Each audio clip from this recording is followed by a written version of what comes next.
Hi అండి. అందరికీ నమస్కారం. Welcome to my channel. ఈ వీడియోలో ఏపీ ప్రభుత్వ ఉద్యోగులకు, పెన్షనర్లకు దసరా కానుక శుభవార్త డీఏఐఆర్ ప్రకటన గురించి తాజా సమాచారాన్ని వీడియోలో తెలుసుకుందాము. వీడియో అయితే ఎక్కడ కానీ స్కిప్ చేయకుండా ఎండ్ వరకు చూసేయండి. అప్పుడే ఇన్ఫర్మేషన్ పూర్తిగా అర్థమవుతుంది. అలాగే వీడియో చూస్తున్న ప్రతి ఒక్కరు వీడియోకైతే లైక్ చేయండి ఫ్రెండ్స్. ఈ వీడియోని తోటి ఉద్యోగ, పెన్షనర్ మిత్రులతో అయితే షేర్ చేయండి. కొత్తగా మన ఛానల్‌ని చూస్తున్న వారు ఇంకా ఎవరైనా సబ్స్క్రైబ్ చేసుకోకుంటే వెంటనే మన ఛానల్‌ని సబ్స్క్రైబ్ చేసుకోండి.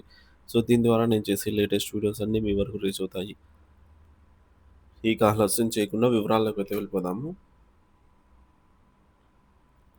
ఫ్రెండ్స్ ఇక విషయానికొచ్చినట్లయితే ఏపీ ఉద్యోగులు, ఉపాధ్యాయులు మరియు సర్వీస్ పెన్షనర్లు మరియు ఫ్యామిలీ పెన్షనర్లకి సూపర్ గుడ్ న్యూస్ అయితే వచ్చింది.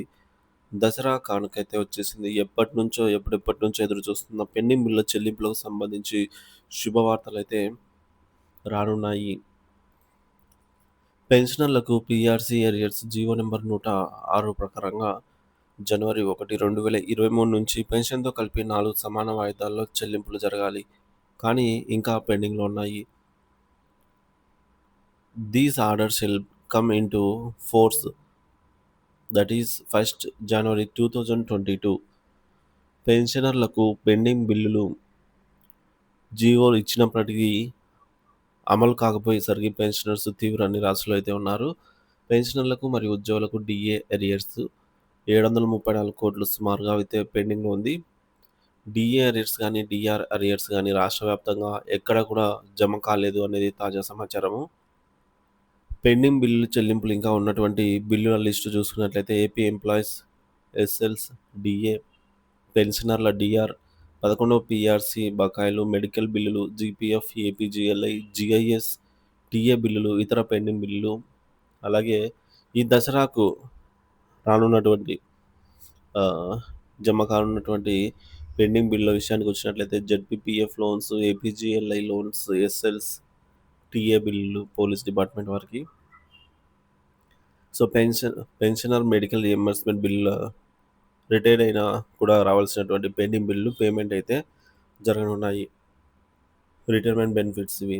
ఇంకా ఏపీ ఉద్యోగ పెన్షనర్లకు ప్రభుత్వం నుంచి రావాల్సిన డీఏ, డీఆర్ సమాచారం ఈ క్రింది విధంగా అయితే ఉంది. అందులో మొదటి 2 డీఏలు మాత్రం జీపీఎఫ్ వారికి వచ్చి ఉండవచ్చు. సీపీఎస్ వారికి అవి కూడా రాలేదు. మిగిలిన 5 డీఏలను పీఆర్సీలో కలిపివేశామని ప్రభుత్వం చెప్పింది. కానీ ఇంతవరకు ఎవరికీ దానికి సంబంధించిన అరియర్స్ అయితే రాలేదు. పీఆర్సీ ఇచ్చిన తర్వాత కూడా 3 డీఏలు పెండింగ్‌లో ఉన్నాయి. ఇప్పటికీ ఒక సీపీఎస్ ఎంప్లాయీస్‌కి కేవలం 10 డీఏల అరియర్స్, ఒక్కొక్క సీపీఎస్ ఎంప్లాయీకే 10 డీఏ అరియర్స్ అయితే రావాల్సి ఉందన్నమాట. వాటి తాలూకా వివరాలు ఇక్కడ చూడొచ్చు. సో, ఫస్ట్ డీఏ వచ్చేసి 2018 జూలై, రెండో డీఏ వచ్చేసి జనవరి 2019. సో, అదేవిధంగా స్క్రీన్ పైన అయితే చూడొచ్చు. డీఏస్ అయితే జనవరి 1, 2020 నుంచి జనవరి 1, 2021 వరకు 3 డీఏలకు సంబంధించి నాట్ అలౌడ్ ఎనీ అరియర్స్ అనైతే ఉంది. తర్వాత ఇక్కడ మనకు ఆఫ్టర్ పీఆర్సీ డ్యూస్. సో, పీఆర్సీలో కలిపివేసినటువంటి డ్యూస్ అన్నమాట. 5 డీఏలకు సంబంధించి పీఆర్సీ డ్యూస్.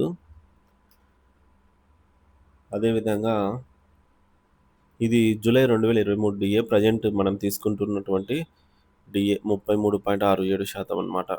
అంటే దీన్ని బట్టి మనకు జూలై 2018 నుంచి గానీ ఒక డీఏ కూడా అరియర్ పేమెంట్ చెల్లింపు అయితే జరగలేదు. ఇంకా ఉద్యోగులకు జనవరి 1, 2024 డీఏ, డీఆర్ పెండింగ్‌లో ఉంది. జూలై 2024, జనవరి 2024 మరియు జూలై 2025. సో, 2025, 24కు సంబంధించి మొత్తం 4 డీఏలు అయితే పెండింగ్‌లో ఉన్నాయి. సో, కేంద్ర ప్రభుత్వం ప్రకటించినా సరే రాష్ట్ర ప్రభుత్వం ఇంకా ప్రకటించలేదు. సో, అరియర్స్ అయితే పెండింగ్‌లో ఉన్నాయి. ఇక్కడ టేబుల్ అయితే చూడొచ్చు. ఏ డీఏకి సంబంధించి ఎన్నెన్ని నెలలు పెండింగ్‌లో ఉన్నాయి. సో, మనకిక్కడ బేసిక్ అనేది 0తో స్టార్ట్ అయిందండి. జూలై 2018 నుంచి అప్పటి వరకు ఉన్న డీఏను బేసిక్‌లో మెర్జ్ చేయడం జరిగిందనమాట. సో, మొత్తానికి ఈ యొక్క డీఏ అరియర్స్ వాటి తాలూకా ఎన్ని నెలలు రావాల్సి ఉందనేది ఇటు చూడొచ్చు. సో, ఈ విధమైన బాకీలు ప్రభుత్వం ఉద్యోగులకు మరియు పెన్షనర్లకు పెడుతూ ఉంటే, ఒక సాధారణ ఉద్యోగి ఎలా తన కుటుంబాన్ని సక్రమంగా ముందుకు తీసుకెళ్లగలడు? ఇకనైనా నూతనంగా వచ్చిన ప్రభుత్వమైనా అర్థం చేసుకొని, ఉద్యోగుల సంక్షేమం దృష్టిలో ఉంచుకొని, తగు చర్యలు చేపట్టాలని ఉద్యోగ పెన్షనర్లు కోరుతున్నారు. అయితే ఇప్పుడున్నటువంటి తాజా సమాచారం ఏంటంటే, ఈ విధంగా పెండింగ్‌లో ఉన్న డీఏలలో కదలిక రానున్నట్లు సమాచారం అందుతోంది. అయితే అతి త్వరలో 2 ఇన్‌స్టాల్‌మెంట్‌ల డీఏ, డీఆర్ అరియర్‌లకు విడుదలకు సంబంధించి ట్రెజరీ వారికి సమాచారం అందినట్లుగా తెలుస్తోంది. సో, మనం ముందు చెప్పుకున్నట్టుగా జనవరి 2020 నుంచి జూలై 2020 అలాగే జనవరి 2023 ఈ 3 డీఏలను కరోనా సాకుతో మాఫీ చేశారు. కావున మిగిలిన జూలై 2021 నుంచి రావాల్సిన డీఏ, డీఆర్ బకాయిలను వీటి చెల్లింపులు జరగడానికి అవకాశం ఉన్నట్టుగా తెలుస్తోంది. అయితే ప్రభుత్వం దగ్గర ఉన్న నిధుల లభ్యతను బట్టి ఈ అరియర్లు దసరా నాటికి చెల్లించే విధంగా ఏర్పాట్లు జరుగుతున్నట్టు సమాచారం. సో, అదేవిధంగా మనకు కొన్ని డీఏలకు అరియర్స్‌కైతే బిల్లులు గూడా పెట్టుకోవడానికి ఆప్షన్ ఎనేబుల్ కాని పరిస్థితి అయితే నెలకొంది. ఇక ఏపీ ప్రభుత్వ ఉద్యోగులకు దసరా కానుకగా తీపి కబురు. ఉద్యోగులకు ఐఆర్ ప్రకటనకు రంగం సిద్ధం. 8% మధ్యంతర భృతిని ప్రకటించేందుకు సిద్ధమవుతున్న ఆర్థిక శాఖ. ఈ నెల జరిగే కేబినెట్ సమావేశంలో ఉద్యోగులకు శుభవార్త చెప్పాలని సీఎం చంద్రబాబు నిర్ణయం. ఫైల్ సిద్ధం చేయాలని ఆర్థిక శాఖను సీఎం చంద్రబాబు ఆదేశించినట్లు సమాచారం.